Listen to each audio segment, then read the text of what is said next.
The vintage Soviet-era snowcat crested the final rise on the steep climb. Its big diesel engine belched a plume of oily smoke as it roared with the effort. It had taken 3 hours clanking through a narrow pass high in the towering Pamir Mountains through the swirling snow to reach the ancient Tibetan fortress. It loomed above the forested valley floor, perched on the edge of an insurmountable cliff. Its sturdy walls could resist the siege weapons of its day, but the fort's remoteness and sheer inaccessibility had always been its primary defense. All but the most determined visitors were deterred from even venturing here. How the mighty stone edifice had ever been built by ancient hands in this location several hundred years ago remained a mystery. The snowcat finally ground to a halt just opposite the short drawbridge crossing the abyssal chasm. The cab door opened and a sturdy Chechen in a sheepskin coat and boots leaped out, then opened the rear doors for the 7 esteemed guests. The passengers, 6 men and 1 woman, stretched out knotted muscles and aching backs from the long, monotonous ride. They had sat in silence for the entire trip, sizing each other up with sidelong glances in the snowcat's spacious but utilitarian cabin. Outside in the frigid air, their breaths jetted out of their mouths, but the vapors were quickly swept away by the biting wind. The morbidly obese Venezuelan, Jefferson Osorio, was the head of security for South America's largest drug cartel. His red-rimmed nostrils and eyes suggested he was addicted to his own product.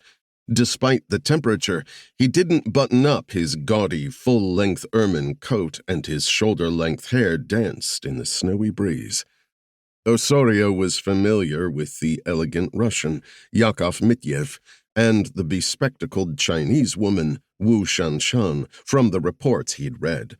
Like him, they were the functional equivalents of security chiefs for their respective criminal enterprises, heading up organizations with intelligence-gathering assets that equaled or exceeded the capabilities of most nations. Had Osorio known these 2 world-class dirtbags were attending today's gathering, he would have made other arrangements entirely. The Venezuelan couldn't identify the others, but he assumed they were high-ranking members of their respective security departments as well.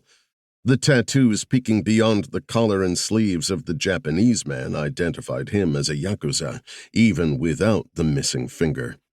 A portly, clean-shaven Indian, a silver-toed, cowboy-booted Mexican, and a Thai Highlander wearing a bright yellow ski parka that reached to his knees rounded out the rest of the passengers.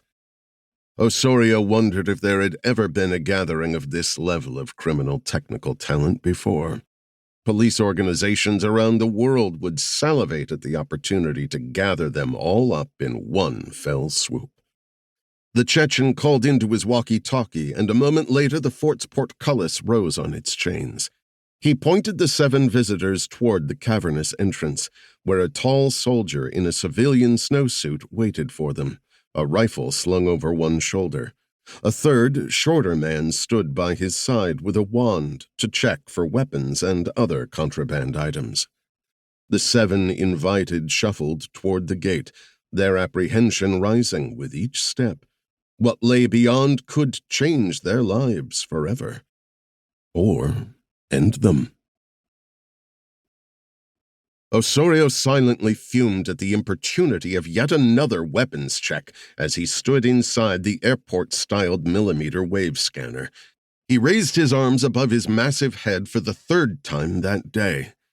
These people were taking their security precautions seriously. He'd counted at least 50 armed guards as he made his way through the ancient castle. It would have been impossible to assault the fortress with any hope of success. The former Cuban intelligence officer monitoring the wave scanner fought back a smile as he examined the digital readout of the rotund gangster. Osorio's thick beard couldn't fully hide the double chin waddling beneath his jawline. At just over 6 feet tall with a size 64 waist, the Venezuelan crime boss was built like an enormous avocado. His designer-labeled green velvet tracksuit, though quite expensive, only added to the comic effect.